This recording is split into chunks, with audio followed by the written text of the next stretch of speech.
अतर काज़मी साहब, आपकी क्या राय है? आप भी समझते हैं कि फाइनल कॉल के बाद तहरीक इंसाफ को बड़ा नाकाबिल तलाफी नुकसान पहुंचा है और इससे निकलना बड़ा मुश्किल होगा?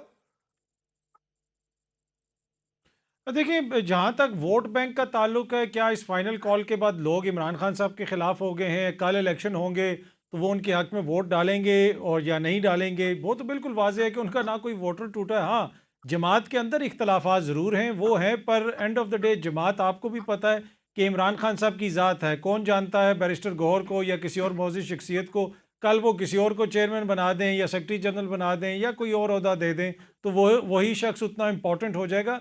तो वो ये ज़रूर है कि सियासी तौर पे इनकी जो हिकमत अमली थी उसके ऊपर तनकीद हो सकती है, इनकी लीडरशिप के ऊपर बहुत ज़्यादा तनकीद हो रही है कि वर्कर बेचारे को वहाँ पे पहुँचा दिया और लीडरशिप कहीं पे नज़र नहीं आई और जो थे वो भी वहाँ से फिर गायब हो गए। तो ये तनकीद तो बिल्कुल जायज़ है जो पाकिस्तान तहरीक इंसाफ के ऊपर हो रही है। लेकिन लेकिन ज़ाहिर क्या है इससे पाकिस्तान तहरीक वोट इंसाफ बैंक का तो वोट मुतासिर बैंक नहीं होगा, लेकिन पार्टी के अंदर ज़ाहिर है जो इख्तलाफात सामने आ रहे हैं, बुशरा बीबी के जो बयानात को कोट किया जा रहा है, सबज़ादा हामिद रज़ा का उस पर बड़ा स्ट्रांगली रिएक्ट करना, उसके ऊपर सलमान अकरम राजा का बड़ा स्ट्रांगली रिएक्ट करना, और सबसे बढ़कर जो नुकसान की बात मैं कर रहा हूँ वो इस पे राय में कि जो वो हुकूमत से नेगोशिएट करना चाह रहे थे, बात करना चाह रहे थे, उसमें अब वो तरीके से बड़ी वीक पोजीशन पे नहीं आ गई?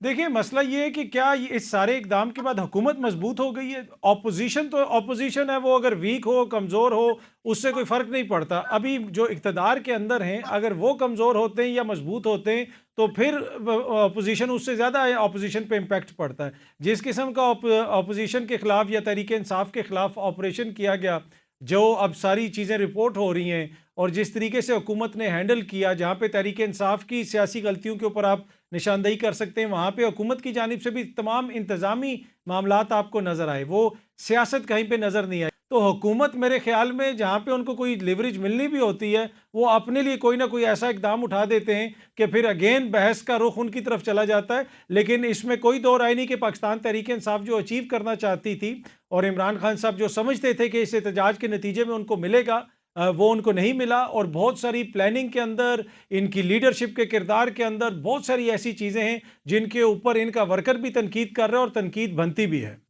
अब जो अतर काज़मी साहब, जो तहरीक इंसाफ के अंदर जो क़यादत के अंदर तब्दीलियों की बात चल रही है, तो बातचीत की तरफ अब तहरीक इंसाफ जाएगी कि मुज़ामत के बजाय मुफ़ाहमत के ज़रिए मामलात को हल किया जाए?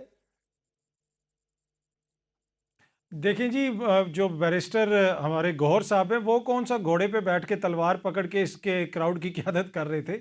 वो भी बेचारे बातचीत ही करते थे। वो उनकी कोई शख्सियत भी खुदा ना खास्ता कोई ऐसी नहीं है कि लड़ाई झगड़ा, वो भी बातचीत करते थे। बल्कि फाइनल कॉल आप देखें ऐसी फाइनल कॉल थी कि उस पार्टी का चेयरमैन कहीं पे नज़र ही नहीं आया।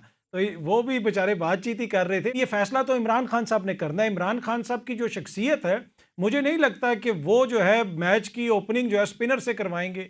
अगर कोई ये एक्सपेक्ट कर रहा है कि इमरान खान ने स्पिनर्स लगा देने शुरू में मैच के या जिस स्टेज पे अभी मैच है, तो उस वक्त मुझे तो ऐसा नहीं लगता है। बाकी ये फैसला तो उन्होंने करना, लेकिन मुझे सियासी हल निकलता हुआ नज़र नहीं आ रहा। सियासी हल तभी निकलेगा जब इमरान खान साहब बाहर आएंगे। जब तक इमरान खान साहब अंदर हैं, और इमरान खान साहब जो अंदर हैं वो कोई मुकदमात की वजह से नहीं है। जिस तरह आपने भी क्वेश्चन किया कि इसका मतलब है कि अब इमरान खान साहब तवील अरसे तक अंदर रहेंगे, तो इट मीन्स कि हुकूमत जब समझेगी कि वो मजबूत है, हुकूमत ये समझेगी कि जब हमारी मर्जी से चीज़ें चल रही हैं तो एक ज़मानत होगी तो वो उसको उनको दूसरे केस में गिरफ्तार कर लेंगे। इस वक्त उसकी वाज़ेह मिसाल हमारे सामने मौजूद है। वो रिमांड पे रावलपिंडी पुलिस के हवाले हैं, हाई कोर्ट से उनकी ज़मानत हो चुकी है।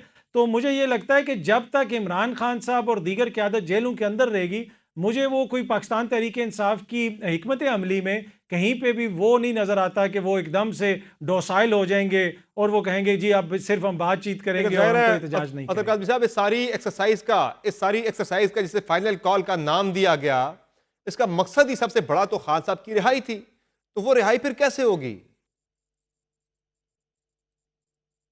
देखिए, वो रिहाई तभी होगी जब हुकूमत थोड़ी सी हीट फील करेगी, जब हुकूमत को पता चलेगा कि थोड़ा सा उनके ऊपर दबाव आएगा। और हुकूमत, इस वक्त हुकूमत के ऊपर बहुत ज़्यादा दबाव आ रहा है। इंटरनेशनल जो इदारे हैं इंसानी हकूक़ के, वो क्या बात कर रहे हैं। तो अगर कोई ये समझ रहा है कि तहरीक इंसाफ को इसमें शिकस्त हुई और हुकूमत जो है वो स्कॉट फ्री चली जाएगी, नहीं। हुकूमत के ऊपर जिस किस्म के इल्ज़ामात लग रहे हैं, मेरे ख्याल में हुकूमत के ऊपर दबाव पड़ रहा है, और इसी वजह से ये जो दबाव है, इसके नतीजे में कोई ना कोई हल निकल सकता है। जब तक दोनों साइडों के ऊपर दबाव नहीं होगा, उनको पता नहीं चलेगा कि हमने कुछ गिव एंड टेक करना है, तब तक ये मामलात इसी तरह चलते रहेंगे।